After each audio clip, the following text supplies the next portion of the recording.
Hello everyone, I am Nikhil Pandey. Welcome you all to my channel Dream Shiksha. Students, in previous session we have started chapter 4 editing a worksheet. I hope you all have understood the previous session well.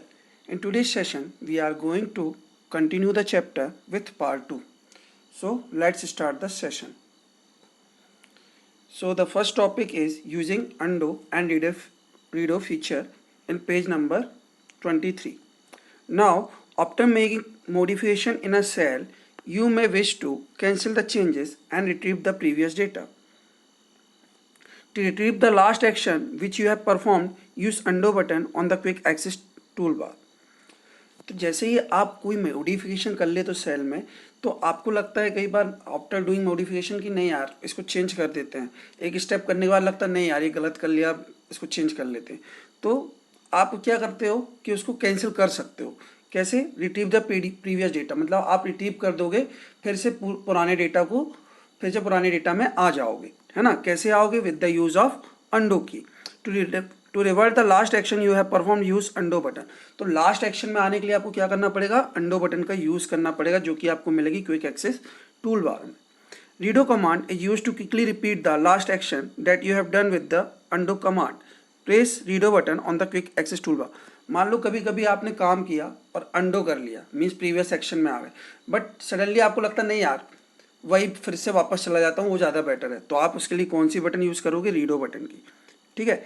तो redo command is use to quickly repeat the last action, है ना. तो redo क्या होता है?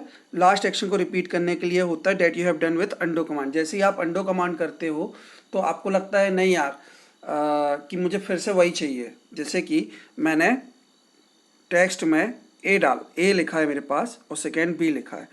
पहले मैंने ए किया और फिर मैंने बी लिखा.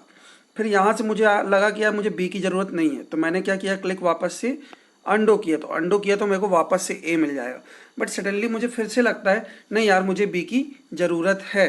फिर से मुझे क्या लगता है? नहीं मुझे बी की ज़रूरत है. सडनली फिर से मैं एक्शन करता हूँ, रीडो बटन पर क्लिक करता हूँ और फिर से मुझे क्या मिल जाता है? बी मिल जाता है. तो इस तरीके से आप कमांड का यूज़ करके, इन ऑप्शंस का यूज़ करके चीज़ों को एक्टिवली फिर से ले आते हो. अब यहाँ तो मैं सिर्फ एक ए और बी वर्ड ला रहा हूँ, वहाँ तो कितने बड़े बड़े सेंटेंस होते हैं जिनको आप दोबारा टाइप करेंगे तो टाइडियस हो जाएगा. तो ये आपको बहुत हेल्प करते हैं ये options. Okay. Next one, you can use the shortcut की Ctrl+Z for undo and Ctrl+Y for redo action. आप Ctrl+Z का यूज कर सकते हो, शॉर्टकट की होती है अंडो के लिए, एंड Ctrl+Y का यूज कर सकते हो रीडो के लिए. Some actions can't be done, such as clicking any command on the office button menu. If you can't undo an action, the undo button changes into can't undo. Sometimes some things can't be undo, मतलब कभी कभी नहीं हो पाती हैं, है ना. तो अगर आप वहाँ पे करने भी जाओगे तो undo बटन जो है वो चेंज हो जाती है किसमें? can't undo बटन में. Some actions such as using a function in a cell can't be replaced. If you can't repeat the last action, the redo button change into can't repeat. कभी कभी क्या होता है, कुछ फंक्शंस होते हैं cell में जो कि रिप्लेस नहीं हो सकते. एक बार आपने कर दिया मतलब कर दिया, it can't be replaced again and again. तो यहाँ भी आप रिपीट नहीं कर सकते हो एक्शन, तो आपको ऑप्शन आएगा कांट रिपीट, इस तरीके का ऑप्शन आएगा. रीडो बटन काम ही नहीं करेगी आपकी, हो ना. तो कांट रिपीट का ऑप्शन होगा. तो ऐसा होता है कभी कभी कुछ केसेस में. ओके. तो चलते हैं next. Inserting column and row. Now how will you insert a column and row? You can insert blank cell or row और कॉलम इन अ वर्कशीट. तो आप अपनी वर्कशीट पर ब्लैंक सेल, रो और कॉलम इंसर्ट कर सकते हो. Inserting a column. To insert a single column, select the column or cell immediately to the right of the cell where you want to insert the new column. तो आपको अगर single column insert करना है तो आपको column को select कर सकते हो और आसानी से कर सकते हो, ठीक है ना. और you can also do with the help of immediately, क्या कर सकते हो आप? तुरंत में राइट ऑफ द सेल, आपको जहाँ पे कॉलम इंसर्ट करना है वहाँ पे इंसर्ट कर सकते हो. For example, to insert a column to the left of column C. अब इसको हम एग्जांपल के थ्रू समझ. तो आपको एक कॉलम इंसर्ट करना है सी के लेफ्ट में. तो click on a cell in column C. आपको सेल पे क्लिक करना होगा कॉलम सी पर. Then click on insert drop down button in the cell group. Now you will click on insert option from the home tab, ठीक है ना. And choose insert sheet column option, और आप insert sheet column option choose कर लेंगे जिससे कि आप इजीली एक कॉलम इंसर्ट कर पाएंगे. Excel insert a blank column to the left of column C and shift the entire of column C to column D. Now Excel क्या करेगा, ब्लैंक कॉलम इंसर्ट कर देगा सी के लेफ्ट में and shift entries of column C to column D, और जो entry column C में थी उसको कहाँ पे शिफ्ट कर देगा, कॉलम डी पे शिफ्ट कर देगा. क्या कर देगा, जो एंट्री कॉलम सी में थी कॉलम डी पे शिफ्ट कर देगा. To insert multiple column row cell select the same number of column row cell that you want to insert. तो आपको बहुत सारे अगर रो और कॉलम सेल्स चाहिए हैं तो आपको उतने ही रो कॉलम इंसर्ट हो जाएंगे अगर आप चाहते हो, आपकी रिक्वायरमेंट के हिसाब से वो. You can also insert a row by selecting the row then choosing insert sheet row option. The new row will be added above the selected row. तो आप अपना रो भी इंसर्ट कर सकते हो. कहाँ से इंसर्ट में जाओगे, इंसर्ट सीट रो, ठीक है ना. तो जो रो है वो आपने जो सेलेक्ट किया उसके अबव में एक नया रो आ जाएगा. ओके, तो ये भी आप कर सकते हो. तो आप ट्राई करिएगा, आपको और बेहतर समझ में आएगा, ठीक है ना. एज सच जब हम एक्टिविटी करेंगे तो ट्राई भी करेंगे. चलते हैं next. Copying and moving data. Copying refers to duplicating data that is text, numbers, formula either in the same worksheet or in a different worksheet. तो कॉपी क्या होता है, आप अपनी डेटा को क्या करते हो, डुप्लीकेशन कर देते हो, ठीक है. चाहे वो टेक्स्ट हो, नंबर्स हो, फॉर्मूला कुछ भी हो, सारी चीज़ों को आप कॉपी कर सकते हो. सेम वर्कशीट पे कॉपी कर सकते हो और डिफरेंट वर्कशीट में भी कॉपी कर सकते हो.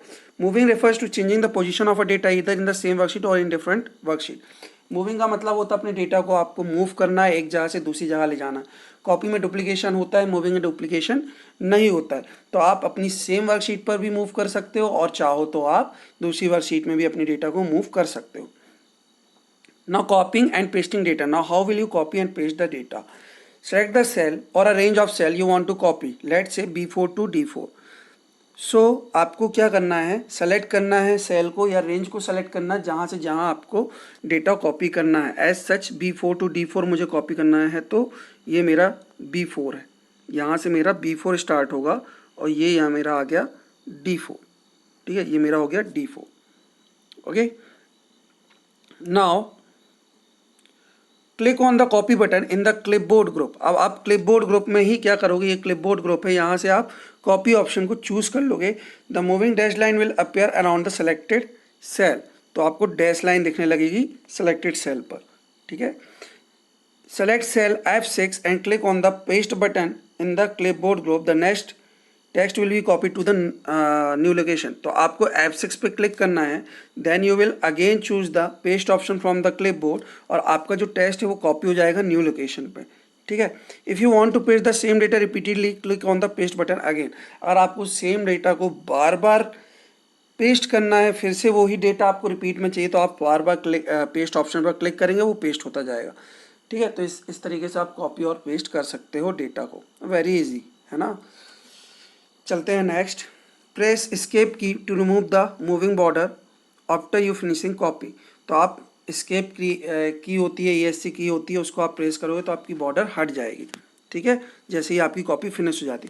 To move data to any cell right click on the selected cell और select edit cut and edit paste option. तो आपको अगर किसी डेटा को मूव करना है तो आपके पास एक तरीका और होता है, आप राइट क्लिक कर सकते हैं माउस का और वहाँ से आप एडिट करके कट का ऑप्शन चूज़ कर सकते हो, एक जगह से आप पेस्ट का ऑप्शन चूज़ कर सकते हो एडिट ऑप्शन से. तो ये भी एक तरीका होता है with the help of mouse. You can also move the data using the shortcut की कॉम्बिनेशन Ctrl+X एंड Ctrl+V. तो आप डेटा को मूव करने के लिए इन दो कमांड का भी यूज़ कर सकते हो, Ctrl+X और Ctrl+V. Okay, Ctrl+X is used to cut the data and Ctrl+V is used to paste the data. Using autofill feature. Now how will you use autofill feature in MS Excel? Excel provides a wonderful feature for copying cell content. Autofill is the easiest method to fill data in cell automatically. तो Excel बहुत सारे features provide करता है कि आप easily क्या कर सकते हो, अपने सेल के कंटेंट को कॉपी कर सकते हो. Autofill is the easiest method to fill the data in cell automatically. Autofill भी एक इसी तरीके का बहुत अच्छा फीचर है जो आपके डेटा को ऑटोमेटिकली फिल कर लेता है. टाइप जनवरी इन सेल B1. आप जैसे ही सेल 1 में B1 सेल में क्या करते हो, जनवरी टाइप करते हो, place the pointer at the lower right corner of the cell. आपको लोअर राइट कॉर्नर में क्या करना है, अपने पॉइंटर को ले जाना है। The मॉइस pointer changes into a thin black plus cross, तो आपका पॉइंटर जो है ऐसा चेंज हो जाएगा, प्लस साइन आ जाएगा वहाँ पे ऐसा, ठीक है। Hold down the left mouse button, ठीक है, and drag the file handle up to B5, और आपको अब होल्ड कर लेनी है, अपने लेफ्ट माउस की बटन को होल्ड कर लेना, प्रेस करके रखना है और अपने की को ड्रैग करना है B5 तक, अपने माउस को जो है ड्रैग करना है B5 तक, and release the mouse button, आप माउस के बटन को रिलीज कर दो। The month February to May will appear in the cell B2 to B5, तो वो ऑटोमेटिकली एनालाइज कर लेता है कि आपको चाहिए क्या है, और वो ऑटोमेटिकली डेटा दिखाने लगता है, फरवरी टू मई तक की एंट्री अपने आप ऑटो फिल कर लेता है, ठीक है। If the source cell contain text, a number, a formula, a day or a month, the autofill feature copies the data in source cell to the destination cell. अगर source cell में text है, numbers है, formulas हैं, days हैं, month है ना, तो autofill feature क्या करता है, कॉपी कर लेता है डेटा को सोर्स सेल से डेस्टिनेशन सेल में आसानी से। अगर सोर्स सेल में प्रेजेंट है तो डेस्टिनेशन सेल में कॉपी कर लेगा ऑटोफिल फीचर।